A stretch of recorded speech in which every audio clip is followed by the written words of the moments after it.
For the first time in more than 50 years, Congress will hold a hearing on UFOs. A House subcommittee plans to hear testimony next Tuesday about a national intelligence report last summer detailing dozens of sightings as far back as 2004. The report said most of what was seen were not physical objects, said they are not secret government technology, and there's no evidence that another country developed them.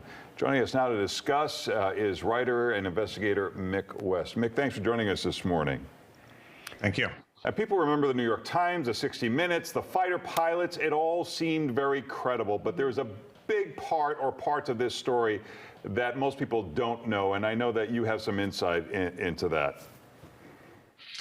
Yeah, I think what the problem is here is that a lot of what this is based on is these videos that were released, and the videos that we see initially seem to be very exciting. They seem to show things that look like alien flying saucers and things moving very, very fast.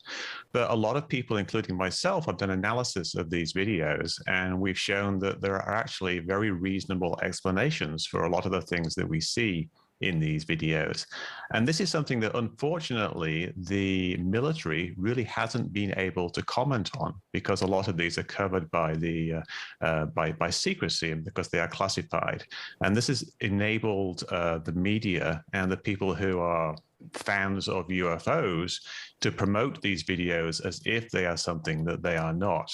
And this has really led to the situation we're in now, where the military, in some ways, is being forced to humor the interests of UFO enthusiasts based on what really is very little evidence.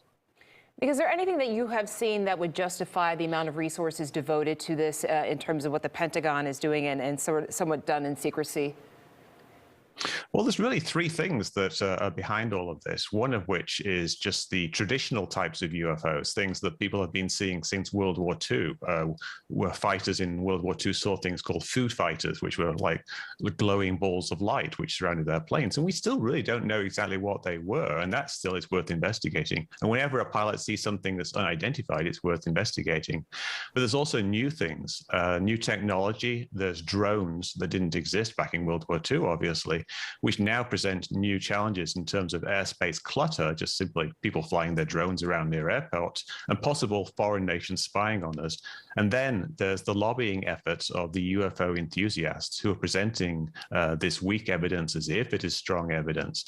All these three things together have combined to kind of force the hand of the Pentagon to address this in this way. But really, what they're going to address is the actual real issues, the things like airspace incursions by drones and things like airspace clutter, just simple things like balloons floating in front of fighter pilots when they are flying in their test ranges.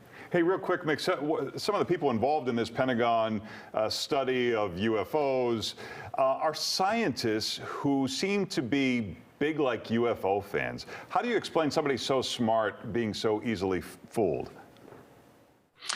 I think people get fooled by eyewitness testimony. They kind of drop their scientific standards when it comes to someone who tells them a very compelling story, especially if it's someone like a fighter pilot who you would think would know what they're looking at. But fighter pilots are not trained to look for UFOs. They're trying to look for other planes.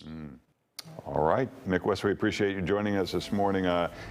Interesting to follow you on Twitter as well, a good resource. Thank you, sir. Thanks, Mick. Thank you.